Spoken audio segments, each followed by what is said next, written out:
Good evening, students of Veritas, Latin 1, Macon campus. This is Mr. Esmond. We did not have a chance to do class today, October 17th, but I don't want you to get behind. We are going to do the first Lectio of Chapter 3, lines 1 through 22 this week. You'll be introduced to several new concepts, one of which is Latin verbs other than the verb forms of to be, est and sunt. Latin verbs come in 4 conjugations, and on page 309 you'll see all 4 conjugations plus the irregular forms of the verb to be. This chapter, Chapter 3, will focus on the third person singular. Here I'm looking at the first conjugation, amo, which means I love. As you recall, now verbs have person, first, second, and third person, that correspond to I, you, and he, for singular, and first, second, and third person plural, corresponding to we, y'all, and they. Amo is I love, amas is you love, amat is he loves. Plural, amamus is we love, amatis is y'all love, and amant is they love. You will find both third person singular and I believe third person plurals in Chapter 3. Various verb forms have different stems. We have the stem for amo is ama, A-M-A. It's to the stem that we add the various endings, the S for second person singular, the T for third person singular, and so on. The stem comes from the imperative form, is found in the same in the imperative, except for one conjugation. It's important for you to realize that the T ending is for third person singular, and the NT is for third person plural.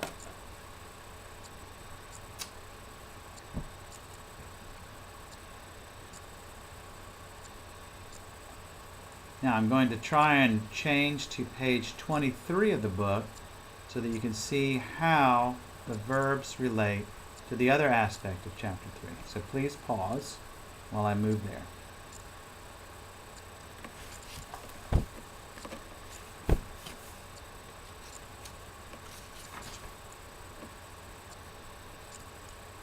Alright, Chapter 3, page 23, the Grammatica Latina. I'm waiting for my camera to focus.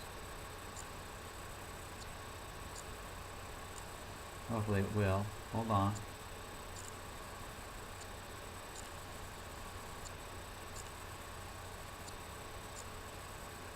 Alright. The Grammatica Latina, page 23.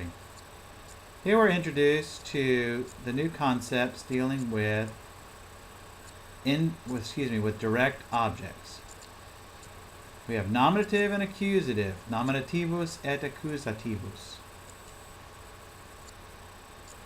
As we've said before, the nominative case is used for subjects. Masculine nominative is us ending.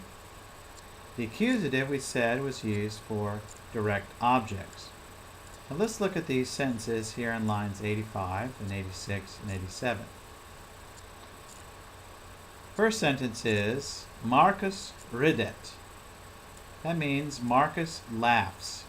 Ridet is an intransitive verb. It doesn't require an object, a direct object. Marcus ridet. Marcus is in the nominative case because it's the subject. We go over a little bit, we see the next sentence, which is, Quintus Marcum pulsat, which means Quintus hits pulsat Marcus. Marcus, you'll see, is in a different case. It ends not in us, but in um. Marcum. This is the accusative case. It's in the accusative case because Marcus has a different function in the sentence. Marcum is the direct object of the verb pulsat. Pulsat is a transitive verb and requires an object. Quintus hit. Who does he hit? He hits Marcus. Quintus hits Marcus. Quintus Marcum pulsat. Now, in retaliation, Marcus Quintum pulsat, which is Marcus hits Quintum. Quintum, again, is the direct object, and it is in the accusative case. Quintus plorat, which means Quintus cries. Quintus is crying because Marcus hit him, and plorat is an intransitive verb and does not require an object. Notice the note says Marcus nominativus est. It's nominative. Marcum is accusativus est. Direct objects take the accusative case. That's why it changes here in the second sentence. Quintus Marcum pulsat. Now I'm going to switch over to page 24. You'll hold on for a second.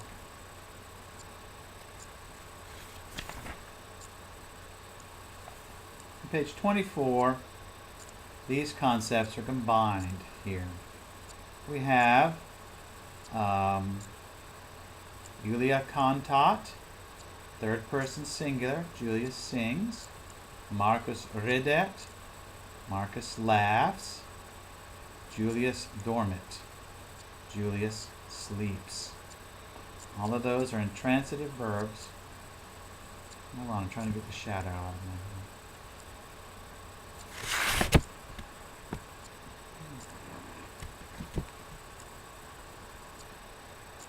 I haven't figured out how to pause in this thing. Alright. Cantat verbum est, cantat ridet dormit, tria verba sunt are three verbs. Now, there's lists right here. And we have the nominativus case, the accusativus, and the verbum. So we have Marcus Juliam pulsat, which is Marcus hits Julia. Julia's in the accusative case because it's the direct object. And you can go down the line. Now you need to notice here these right here, me, te, and eam.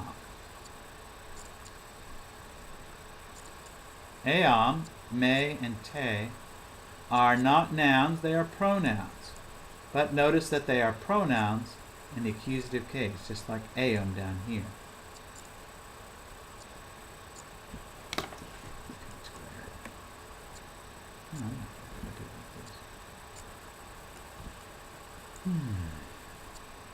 Eum, eam, te, me. Me is the accusative pronoun for me. Te is the accusative pronoun for you. Eam is feminine, and it's the accusative pronoun her. Eum is masculine or neuter, so it's he, him, or it. Julius here is it, or here's him. Audit is here. You notice, like we've always said, in parvum puellum and puerum improbum, the adjective is the same case and number as the noun it modifies. It matches the noun it modifies in case, number, and gender. Oh. Hold on, I'm going to switch now to page 21, I think. Hold on. I beg your pardon, page 19, the beginning of this chapter.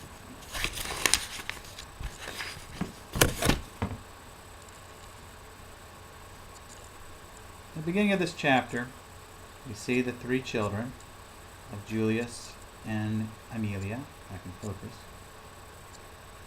We have Julia, little girl, Marcus and their brother, and Quintus, her other brother. The title is Puer Improbus. This is like a little play. There's personae, and the first scena is the first scene. Beginning, it says there are three characters, Julia, Marcus, and Quintus. Beginning, Julia cantat. Julia sings. La la. Julia laeta est. Julia is happy. Marcus st, which is the Latin way of saying shh in English. Marcus laetus non est. Julia, being a little sister, ignores her big brother and goes la la la la. Marcus, not taking the hint, or not being nice to her little sister, says st even louder. Marcus iratus est. Marcus is angry. Julia, persisting as little sisters are wont to do, sings la la la la la. Marcus Juliam pulsat. Here we have the sentence. Marcus hits Julia. Julia is the direct object. It's in the accusative case. It's important in Latin to understand that it's in the accusative case because it's the direct object. In English, if we said Julia hits Marcus, that means one thing. And if we said Marcus hits Julia, that's another thing. Word order means much more in English than it does in Latin. In Latin, we could say Juliam Marcus pulsat and pulsat Marcus Juliam, or Marcus pulsat Juliam, or whatever you want to arrange the words, it doesn't matter because the endings tells us who's the subject, who's the direct object, and what the verb is. Alright, now it says iam, which means now, or whereas Julia non cantat sed plorat. She does not sing, but cries. Hoo hoo hoo. Marcus, being in probus puer, says ha ha ha. Unbeknownst to Marcus, his little brother Quintus is observing all this, because it says down here, Quintus Marcum videt. Again, Quintus is the subject, Marcum is the direct object. How do we know? Because Marcus is in the accusative case, Marcum. So Quintus sees Marcus. Marcus, however, being oblivious, does not see Quintum. Marcus non videt Quintum. How do we know it doesn't mean Quintus does not see Marcus? Well, aside from the context, we can also tell because Quintum is in the accusative case and it's in the direct object. Alright, so that's the direct object and the verb. All of these verbs, videt here, ridet, lorat, cantat, are all in the third person singular. You can tell because they all end in T after the stem. Canta is the stem, C-A-N-T-A is the stem, P-L-O-R-A is the stem of plura, ridet is R-I-D-E. Those are the stems to which we add the ending T to make it third person singular. If we added NT, it would be third person plural. Rident, cantant, plorant. The endings tell us the number and person of the verb. Now, attached to your assignment sheet is a sheet on diagramming sentences. And I'm going to pull that out now.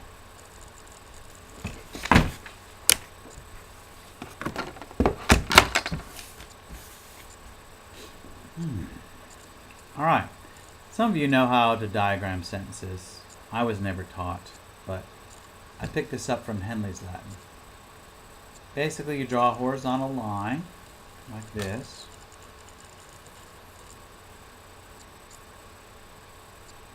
And then you draw a vertical line through the line. And over here you put the subject, and over here you put the verb. So if we had Marcus quintum pulsat, Marcus is the subject, and the verb would be pulsat. Now in this case we have a direct object, like this, which would be quintum.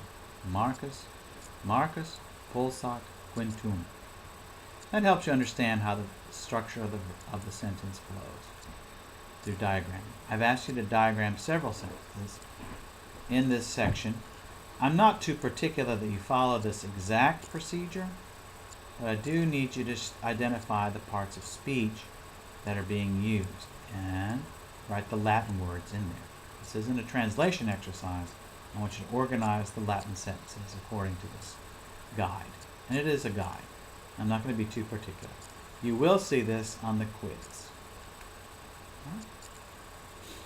I don't think there's any other questions. If you have any questions, please email me I will try to make the answers clear and get back to you as soon as I can. Hope this is good. Thank you again. This is Mr. Esmond signing out. Bye-bye.